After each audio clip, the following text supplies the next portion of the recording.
So, when it comes to the UK, things are getting pretty strange. I mean, you must admit, it feels like every single day something pretty weird just comes out the woodwork.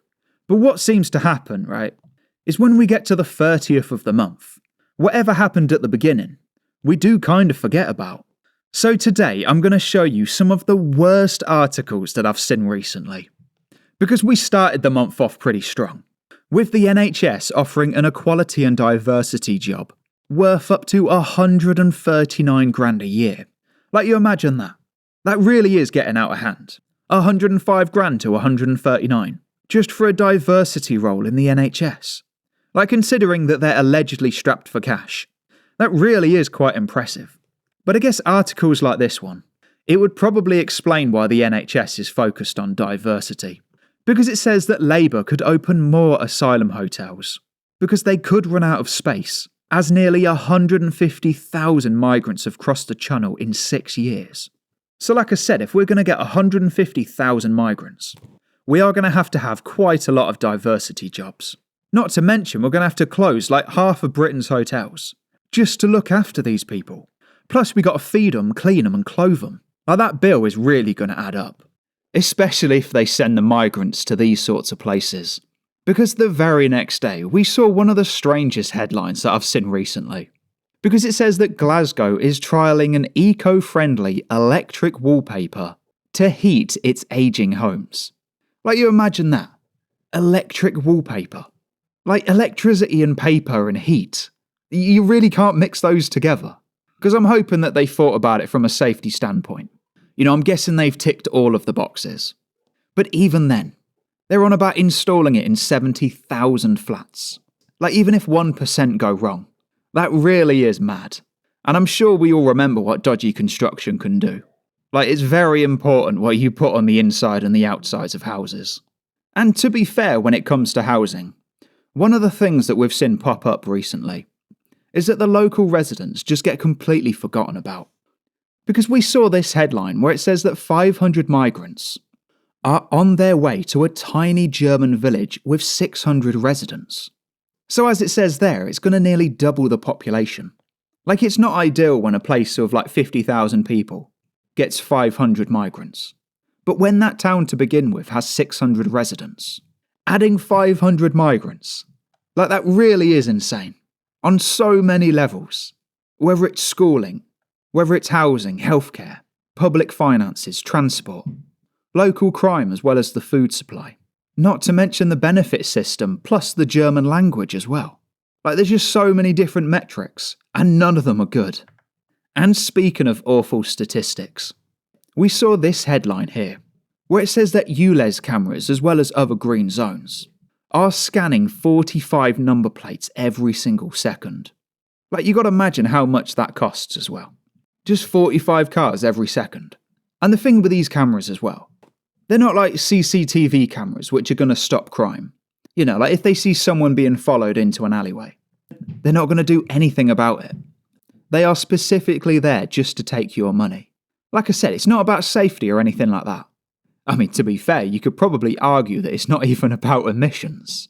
It is quite literally just about cash. To be fair, it's just like this article. Because we saw that Norwich Council is paying triple the usual rate. Like, you imagine that. You got the government wasting money left, right and centre. And you got the council doing it as well.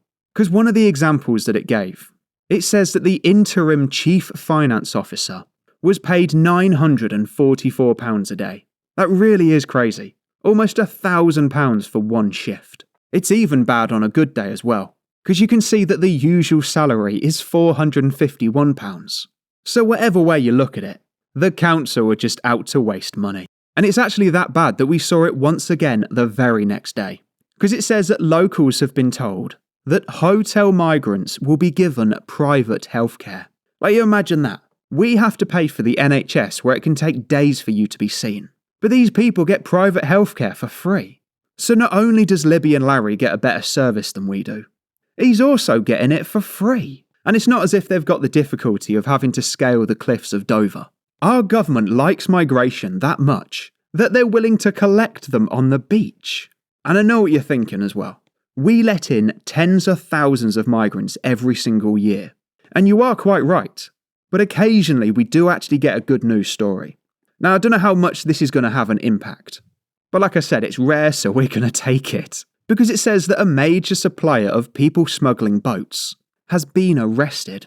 And if you check out what else they've seized as well, you got these life jackets in bags. And when I see things like this, like perfectly packaged and a consistent brand as well, really makes you wonder where this organisation comes from. Like you'd half expect just like a couple of old life jackets that have been used many times before. But every single one of these looks new. So honestly, these people are running a pretty tight operation.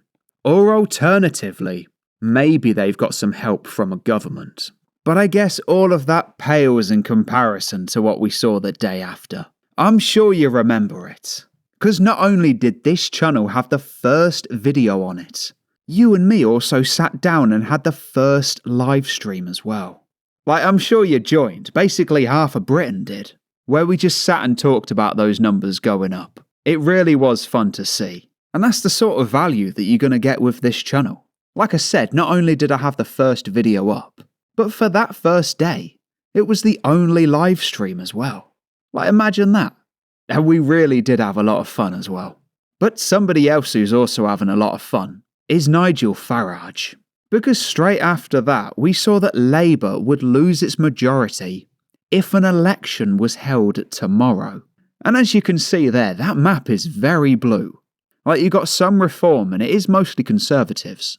Like whatever way you slice it, there is no way on earth that Labour's winning the next election. Like you can see that map on the screen there. I mean, like you just look at it for yourself. They are absolutely not going to win the next one. Which kind of just paves the way for people like Nigel Farage and the Reform Party. Do you know what I mean? It just kind of seems like an open playing field at the moment. And I must admit, most of that month was very negative. Like it was just bad news after bad news. But that petition, that really did stand strong. To have like 3 million people sign a petition to say that they don't like Keir Starmer. And it's important to remember that you're not alone, especially with that petition. Like 3 million people signed it, and they want you to think that you're alone. Like it just doesn't make any sense, does it? They want you to just sit there on your sofa thinking that it's just you. But they got 3 million people to sign a petition. Like honestly, it just makes no sense. And as well, it goes without saying, if you did enjoy this video, one of the best things that you can do is subscribe. Because you might have enjoyed everything on screen. And you might have enjoyed the articles as well. But if you don't subscribe, this could potentially be the last time that you ever hear my voice. Or the last time that you're given an update or a live stream about something that you really care about. So the only thing to do is to become one of the 58,203 subscribers. This country has gone crazy.